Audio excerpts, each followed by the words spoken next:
안녕하십니까. 배팅 부동산 아파트 층별 공시가 향후 아파트 공급은 대부분 리모델링 진행하도록 하겠습니다. 뉴스가 떴습니다. 머니투데이 아파트 공시가 실명제 도입, 공시가를 책정하는 담당자 실명을 적는다고 하고, 더 중요한 것은 층, 조망 등 세부 등급도 전부 공개한답니다.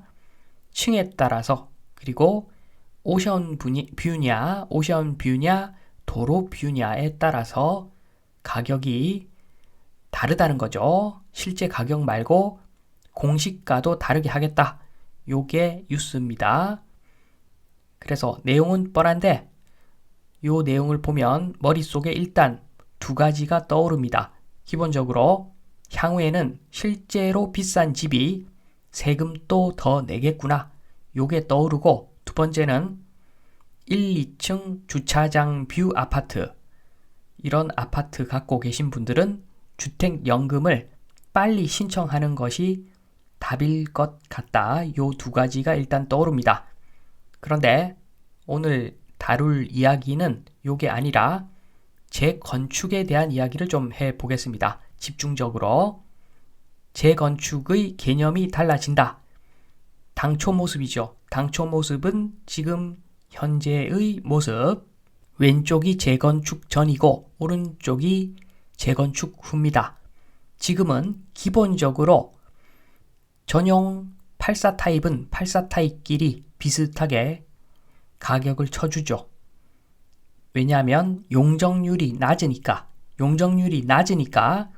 요거 통으로 재건축해가지고 오른쪽처럼 4개 동으로 맞춰주면 조합원은 거의 오션뷰 원하는 동호수를 대부분 받는다는 거죠. 요러니까 사업 진행이 되는 겁니다. 그리고 지금은 집집마다 공시가가 큰 차이 안 나죠. 공시가가 큰 차이 안 나니까 지금까지 몸테크 하면서 계속 세금을 냈을 건데 세금도 다들 비슷하게 냈다는 겁니다. 그러니까 진행이 왼쪽에서 오른쪽으로 엄청 잘 되는 거죠. 계속 진행하기 전에 심심풀이로 요거 보겠습니다. 너와 내가 똑같으면 단결이 잘 된다. 오징어 8마리가 있습니다. 모두 오징어이기 때문에 성형을 다 같이 해서 옥동자처럼 하자. 귀엽지 않는가? 오징어들은 다 찬성을 합니다. 99% 찬성할 겁니다. 그리고 결정적으로 무료죠. 무료. 용적률이 낮습니다. 용적률이 낮은 상태 무료로 성형 가능하답니다. 그러니까 99% 찬성, 요런 거 쉽게 된다는 겁니다. 그런데 중간에 쭈꾸미, 낙지, 문어가 섞여 있습니다.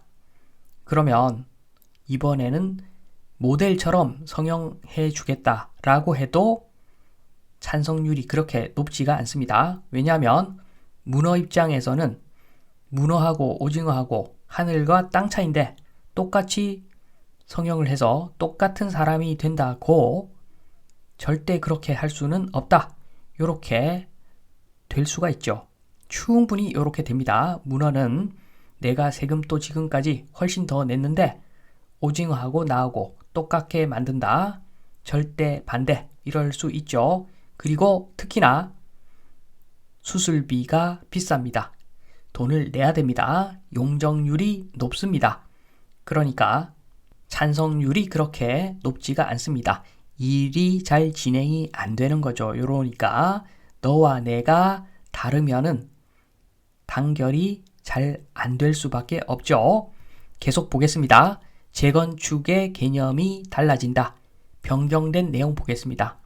재건축 전이 왼쪽, 재건축 후가 오른쪽입니다.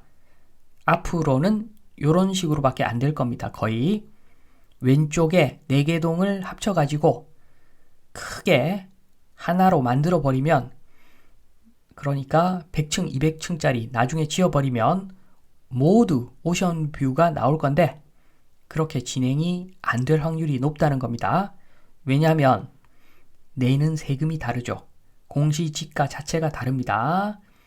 높은 층 그리고 오션뷰 거기서 거주하는 사람들은 세금 자체가 훨씬 더 많이 부담합니다.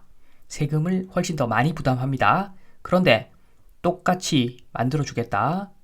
똑같이 오션뷰 나오게 해주겠다. 진행이 안 됩니다. 그렇기 때문에 지금 그림에서와 같이 똑같은 형태로밖에 안 될 겁니다. 그러니까 오션뷰 코앞에 있는 사람은 변경해서 다시 지어도 오션뷰 코앞 이런 식으로 하면은 어느 정도 진행이 되겠죠. 당초랑 변경이. 그러니까 재건축 전이랑 재건축 후 동호수, 층의 배열이 똑같으니까 요러면은 진행이 될 수도 있습니다. 그러나 그것도 만만하지가 않습니다. 건축비 분담은 어떻게 할 것인가? 요 문제가 남아있죠. 그래서 어떤 사람들은 전용 면적 기준으로 하자 이렇게 주장을 할 겁니다. 그러면 이런 반박 나오겠죠. 일반 세대 사는 사람들은 너 집은 테라스 세대, 네 집은 펜트하우스인데 공사비 똑같이 부담하자고 그러면은 나는 못한다. 반대 나올 겁니다. 그리고 어떤 사람이 공시가 기준으로 하자라고 할 수가 있는데 그러면은 공시가에는 땅값이 반영되어 있다. 이렇게 오션뷰 살고 있는 사람은 말을 하겠죠. 공시가에는 땅값이 반영되어 있어서 그래서 우리가 비싼 공시가를 받고 있는데 거기다가 건축비도 그 비율로 똑같이 부담하자고 하면은 우리가 손해다.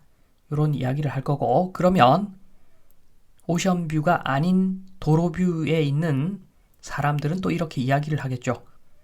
땅값이 무슨 의미가 있나? 공유지분이다. 우리 땅도 오션뷰가 될 수도 있는 거고 네 땅도 도로뷰가 될 수 있는 공유지분 땅인데 무슨 헛소리를 하는가? 피 터지게 아마 싸울 겁니다. 요게 끝이 아니죠. 엘리베이터는 3층부터 공사비 부담하자. 1층, 2층 사는 사람들은 이렇게 이야기할 겁니다. 그러면은 일부 3층 사는 사람이 우리는 3층인데 엘리베이터 안 쓸게. 그리고 엘리베이터 보강 철근도 결국에는 엘리베이터 때문에 설치하는 것이니까 엘리베이터 보강 철근 비용도 우리는 부담 못한다. 이럴 겁니다. 이렇게 건축비 분담도 문제가 심각하기 때문에 진행이 엄청나게 안 될 겁니다. 왜냐하면 너와 내가 확실하게 다르니까 공시지가 자체가 다르답니다. 너와 내가 다른데 어떻게 일이 잘 진행될 수가 있겠습니까?